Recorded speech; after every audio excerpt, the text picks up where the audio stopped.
With Dark and Darker jumping into early access, let's take a look at 10 tips that can help you in all of your dungeon dives. Number 1. Now this is most likely for newer players, but I want to touch on loot containers. Whenever you're dungeon diving, you want to prioritize smashing those barrels and crates for gear improvements. It's a very reliable way to improve your initial set of gear and actually go from 0 all the way to hero. I do this all the time in every single one of my runs, no matter what gear I have, as it actually scales with the dungeon. So if you're doing high roller, you can expect to find blues and even higher sometimes in these crates. And we also can't forget about our beautiful pots, which have a very high chance of dropping any kind of trinket. So always look out for those, smash them and see what you can get. Just be careful that when you pop your barrel, that you check and see whether or not there's a cheeky little skeleton hiding inside. Because let me tell you, those can catch you off guard. So keep your eyes out. These skellies are rolling nat 20s on their stealth checks. Moving on to number 2, we have a great way to deal with a large amount of mobs. If you're anything like me, you've probably ended up in a terrible situation surrounded by a bunch of goblins or a bunch of zombies or a bunch of skeletons, and you've just been smashed down. So, here I present a beautiful way to deal with this.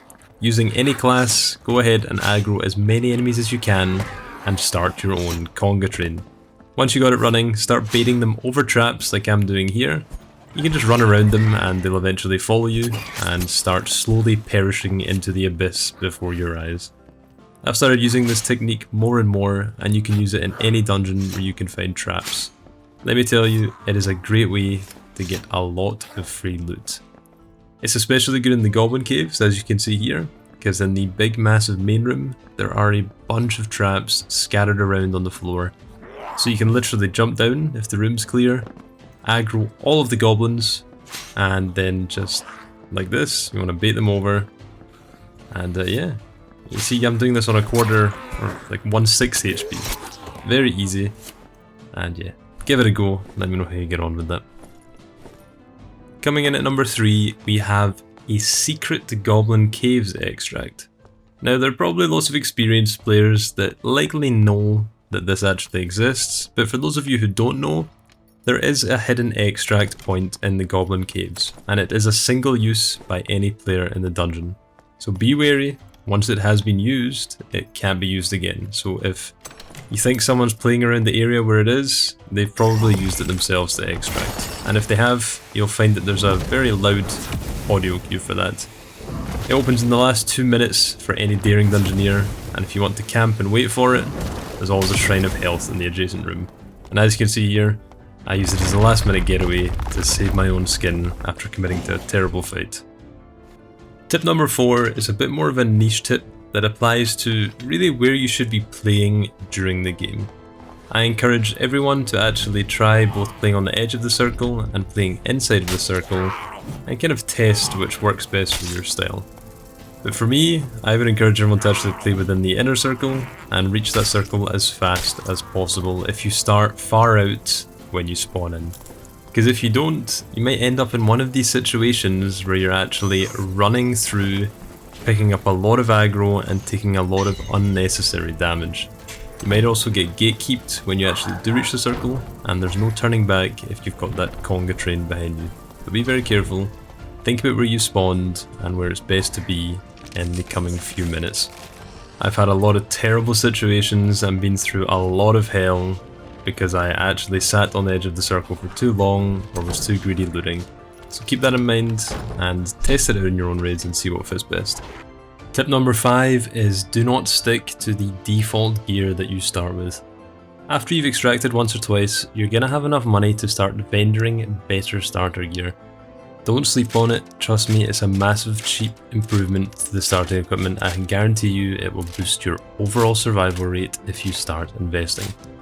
I normally play fighter, and I just literally take a small trip to the armourer, spend around 50 gold, I get a full set of regular plate armour, and then you can go to the weaponsmith and buy a weapon for your class. For me, that would be the falchion.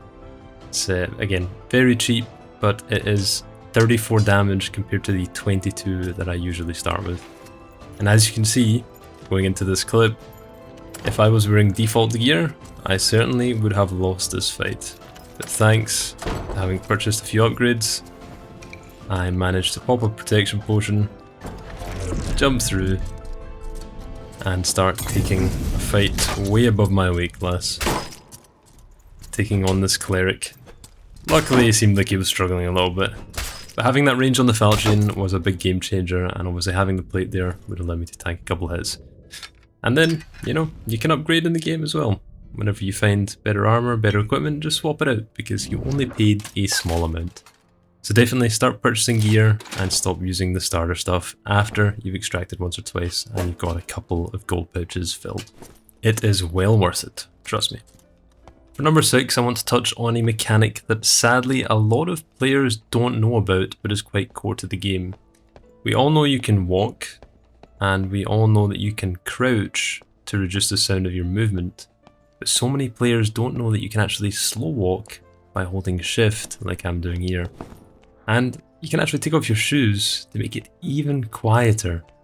So hopefully those barbarians might not hear your light footfalls in the room next door. But it's definitely worth playing around with this and testing what works best for you. Lots of options to choose from. Moving on to number 7, we have an inventory saver.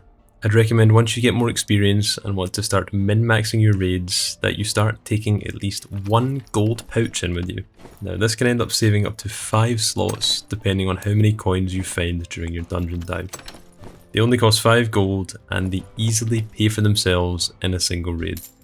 So if you find yourself surviving often, I'd recommend buy a gold pouch and start maximizing your profits.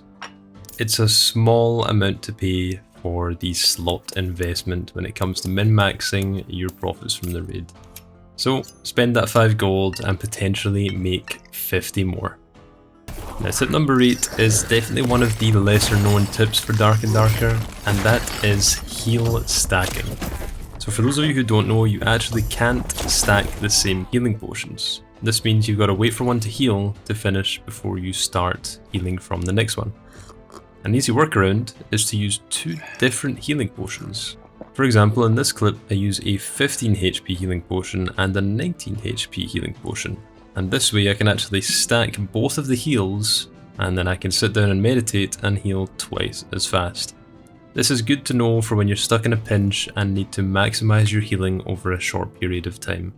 So don't necessarily buy the same healing potions, but mix and match and consume them.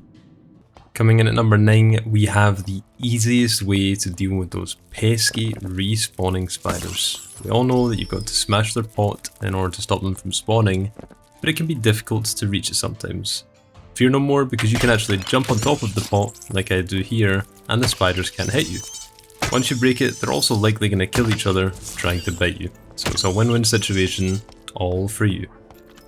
Lastly, I want to touch on a mindset for Dark and Darker, and that is to never be afraid to fight. Always choose to fight over flight. Even when I've been at my most looted, I've taken dumb fights which did not go in my favour. But at the end of the day, that's one of the best ways to improve.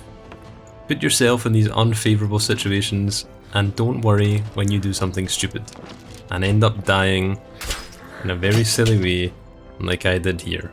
Trapped in a tiny little treasure room with a goblin blocking my only way out. An iron mace, I'm sorry, but I was blocking these sword attacks, and this is bullshit. Anyway, hope you found this helpful. If you did, consider subscribing and go follow my Twitch to catch me streaming Dark and Darker. Peace.